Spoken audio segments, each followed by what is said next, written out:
Bàbá mi, ọ̀rọ̀ bàbá àtọmọ ni. Ẹ ṣe àjẹ́ ká máa bẹ lọ́hùn pé sùn yìí. Bí ọmọ yẹn bàbá, bí bàbá bá ṣe ọmọ ló máa padà bẹ bàbá. Ọlọ́run àbàbà bí sùn. Ọlọ́run má jẹ́ ká gbolé fújì bàjẹ́. Àmì Ọlọ́run. Nǹkan tó mo lè sọ àbá rẹ̀. Ó ti tán. Lẹ́nujọ́ mẹ́ta yìí mò ń wú gbọ́ fitifiti pé wọ́n ní pé ẹ tún ẹ̀ṣẹ̀ drop orin kan lẹ́nujọ́ mẹ́ta yìí. Mò ń wú gbọ́ kódà gan lọ́wọ́ wa ló bọ́ sí. ń bẹ lọ́wọ́ mi láìpẹ́ láì jìnnà ń fi ilẹ̀ kí ló dé tó yẹ pé ó pẹ́ tẹ́ ẹ ti rìlíìsì orin mọ́ ẹ̀ṣẹ̀ rìlíìsì nísìn. Ẹ ṣé bàbá mi, nǹkan tó fà á ni pé bí situation country ṣe rí now. Music is not like before. Tó jẹ́ pé back to back la máa ń drop iṣẹ́ lọ́dọọdún. So ó gba ọpọlọ. And everybody ló ń ṣe iṣẹ́ right now fún rẹ̀. Not that pé bóyá marketer kan àbí promoter kan wá pé let's do this. So that's one reason tí mo fi slow down. Ẹ ṣeun ṣùgbọ́n ní ìsìn báyìí àwo yín titun tó ẹ̀ṣẹ̀ jáde ní ìsìn tíráàkì titun tó ẹ̀ṣẹ̀ jáde ẹ dákun kílẹ̀ pàkọ́lé rẹ̀ ná. Rárúbúrúbú nígbà kọrin ẹgbàájó tí n bá lùlù ẹ̀kọ́. Rárúbúrúbú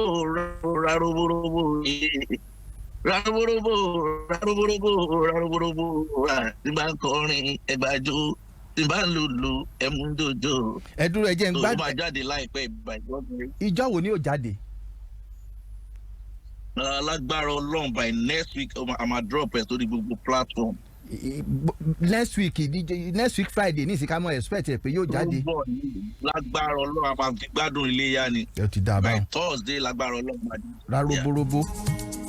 Èmi ó tún play rẹ̀ lórí ètò ní ìsìn ẹ bá ti kúrò ní ìsìn ń play rábóróbóróbó ṣùgbọ́n lákòótán ẹ dákun ìdílé Barrister Síkírù Àyìndé Barrister àtẹ̀yìn o àtàwọn ẹ̀gbọ́n yín o àtàbúrò yín o ẹ dákun ẹjá tún béèrè bó ló ṣe rí lásìkò yìí ìṣọ̀kan ni àbí bó ni.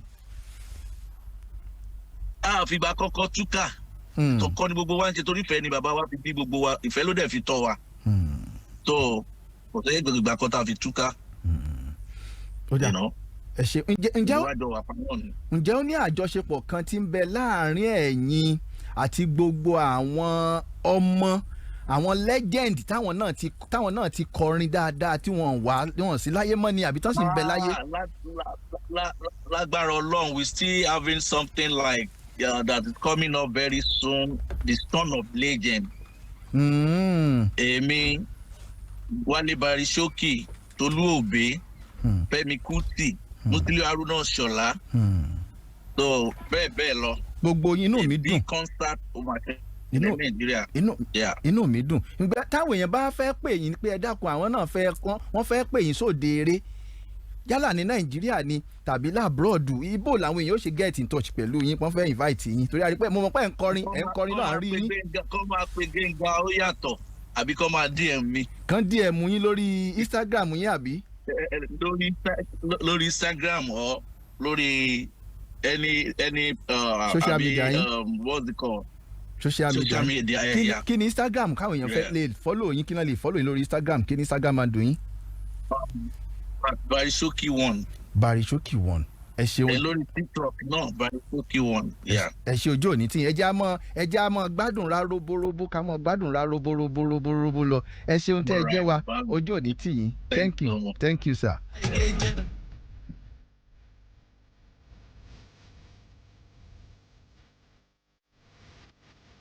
Ẹ̀yin èèyàn wẹ́jẹ́ mọ̀ fàsìkò yìí kí máa fi kí ohun òṣèré nì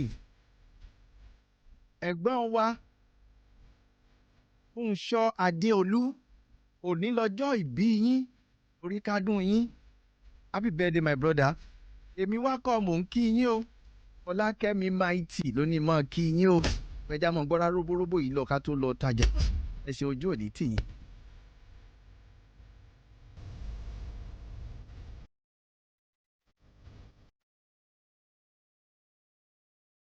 Lagelu FM 96.7.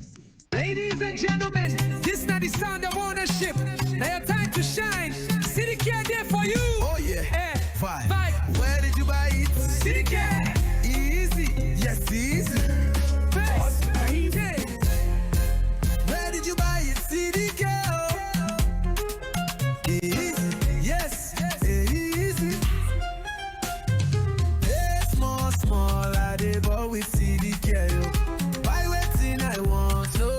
I know they fear. TV, fridge, or even phone. CDK, they there. Download CDK now on iOS and Google Play Store and buy cars, electronics, gadgets, and many more. And pay small at zero interest at the normal market price. And you can also visit our website at cdcare.app. We deliver nationwide. CDK, making life easier.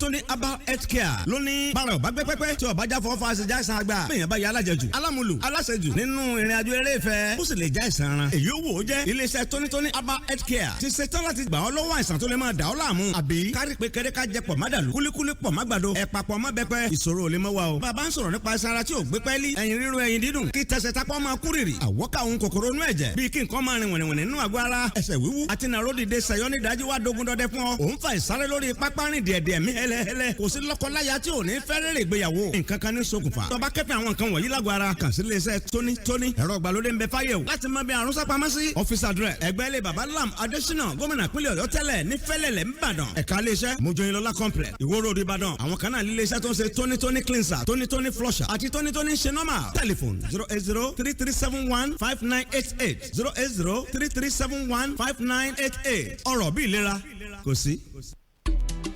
Ǹjọ́ ń wá ibùdó ìṣayẹyẹ nílùú Ìbàdàn? Má dààmú jìnnà, a ti ṣètò Tutus Event Place fún ọ. Ààyè tó yáàyè tó lè gbàlejò tó tó 1,000 lórí ìjókòó àti 1,500 àlejò 1,500 lórí ìnàró. Yálà fún ìgbéyàwó, concert, engagement tàbí ìpéjọpọ̀ àwọn akọ́ṣẹ́mọṣẹ́, seminar, conference àti bẹ́ẹ̀ bẹ́ẹ̀ lọ. A wà fún yín digbí. Ẹ jẹ̀gbádùn ẹ̀rọ amúlétutù tó ń kúrìrì. Ààyè ayẹyẹ níta gbangba tá a kọ́ lára ọ̀tọ̀. Elegant dome structure. Ààyè ìgbọ́kọ̀sí yàlà yòlò. Iná ẹ̀lẹ́tíríkì tí kìí ṣẹ́jú, ààbò tó péye láti mú kí ayẹyẹ yín ó bá rọrùn dé. Ibùdó ayẹyẹ wa rẹwà, ó sì buyì kúnni fún kíkálẹ̀ fídíò àti photoshoot. Ẹ wá wa kàn ní àdójúkọ Ventura Mall, Samonda, Ìbàdàn. Ẹ pè 0913-6000-980 tàbí 0901-333-3313. Ẹ bá wa sọ̀rọ̀ ní info@tutuseventltd.com. Ẹ kàn sí www.tutusevent.com lórí Instagram @tutus_eventsplace. Tutus Events Place. So ayẹyẹ rẹ dàjọyọ̀ má lè gbàgbé. Sam, báwo ni trip yẹn? Ọ̀rẹ́ mi ò máa enjoy trip yẹn. Kí ló ṣẹlẹ̀? Reservation tán bá mi ṣe, in fact kò tẹ́ mi lọ́rùn. Kódà delay wà lórí ticketing tán bá mi ṣe. Ṣé bí mo sọ fún ẹ wípé fún ticketing àti reservation tí ò ní fún ẹ ní problem, you fit fly ní kò filẹ̀ fún. Next trip mi, you fit fly, mo máa bá mi handle ẹ̀. You fit fly.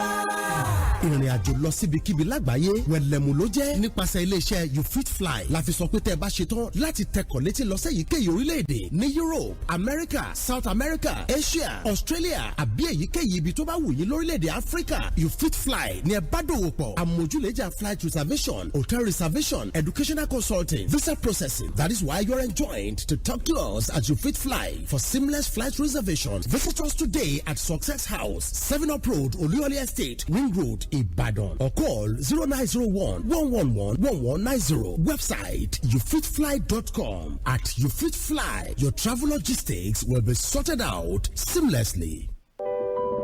Ẹ̀kọ́ ló ń fúnni ní ìmọ̀ a sì máa ṣàtọ́nà fún ẹ̀bùn tá a bá ṣàmúlò pẹ̀lú ìmọ̀ a máa mówó wá a sì máa gbéni débi gíga pàápàá jùlọ ẹ̀bùn ọ̀rọ̀ sísọ láti di agbóhùnsáfẹ́fẹ́ ìyá máa fúnni lókìkí àti yìí láwùjọ.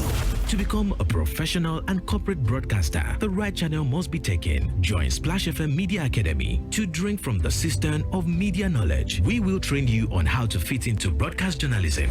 Láàárín ọ̀sẹ̀ mẹ́wàá gbáko a ó kọ́ ní kíláàsì àti ṣé wọ̀kárí tá a mọ̀ sí practical. Kódà ẹ ó tún ṣe IT. Àwọn akọ́ṣẹ́mọṣẹ́ agbóhùnsáfẹ́fẹ́ ló ń kọ́ àwọn akẹ́kọ̀ọ́ nínú yàrá akẹ́kọ̀ọ́ tó yẹ ń fẹ́lẹ́lẹ́lẹ́ láyìíká tó mọ́ tónítóní. Different courses are available such as journalism, production, fact-checking, advert content development, social media, and many more. Owó gajara lọ wàá gba fọ́ọ̀mù tiẹ̀ lónìí ní Splash FM Media Academy lẹ́gbẹ̀ẹ́ Splash FM White House Fẹ́lẹ́lẹ̀ nílùú Ìbàdàn. Ó sì lè pè sórí ẹ̀rọ ìbánisọ̀rọ̀ 0705-439-3332. Remember, registration for new session will soon close, so obtain your form now. Splash FM Media Academy, preserving media integrity.